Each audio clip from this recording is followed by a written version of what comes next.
Bonjour,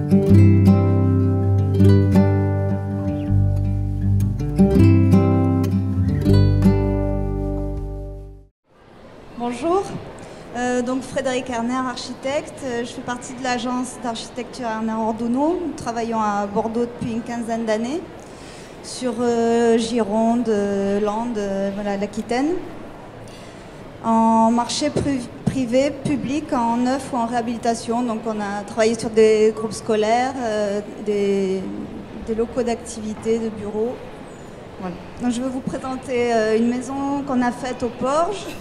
C'est une maison de petite dimension qui est une maison cabane. Les clients souhaitaient une ambiance de cabane pour cette maison. Alors c'est pas une cabane, c'est bien une maison de vacances, mais on a souhaité retrouver cette ambiance. Le site est aux abords du bourg. On est en limite de forêt, donc il y a quelques maisons à proximité. Et donc une forêt en limite et une route sur l'autre côté. Donc là on est sur le terrain, on voit quelques maisons, elles sont assez éloignées, la route. Voilà, pardon, là on voit la forêt en face. Ensuite un petit peu les abords, donc on trouve plusieurs types d'architecture, donc de l'architecture bois traditionnelle.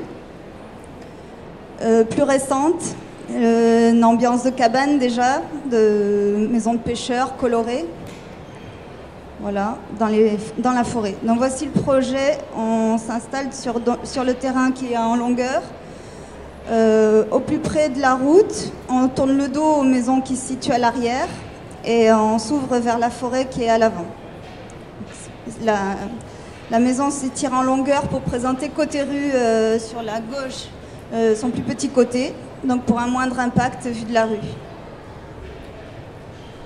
Voici les dessins des pignons et de la coupe intérieure. Donc c'est vraiment un profil simplissime de cabane avec une seule pente. Voici les façades en long.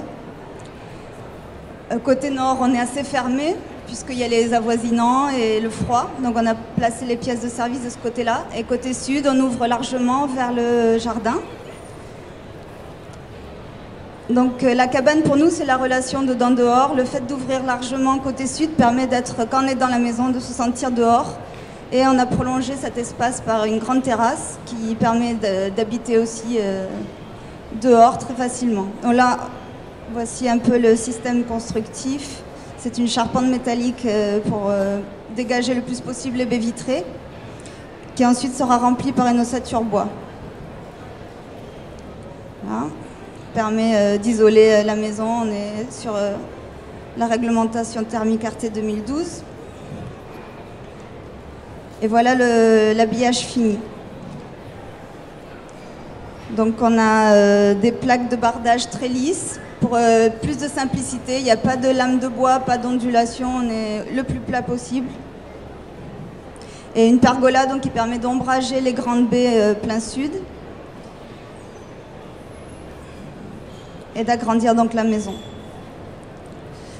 Ici on a un espace extérieur de rangement, local technique, rangement vélo et poubelle. Ça c'est donc la grande façade à côté véhicule, on arrive par là, côté entrée. Ça c'est le petit pignon côté rue. Et donc la grande baie sud. Les espaces sont traversants, permettent une ventilation naturelle. Et voici des vues de la terrasse, de la pergola. La relation dedans-dehors, dont je vous parlais tout à l'heure, qui est essentielle pour ce projet. Voilà.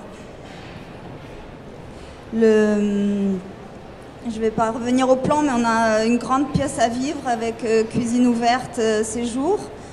Une simèse qu'on voit ici au fond, et à l'arrière c'est une pièce, un petit salon ou une pièce d'amis. La chambre est à part et la salle de bain juste derrière. Voici la cuisine, la salle de bain et la chambre. Voilà. Donc il y a 3 pièces, 4 avec les sanitaires. une vue de la Grande Baie. Voilà. La maison fait 85 mètres carrés, il y a 10 mètres carrés de cellier, enfin le garage à vélo local technique. Avec la pergola et le rangement vélo, elle est portée à 130 mètres carrés, le coût de 165 000 €, un coût au mètre carré de 1 400 € environ. Et voilà, cette maison a été livrée en 2014. Je vous remercie de votre attention.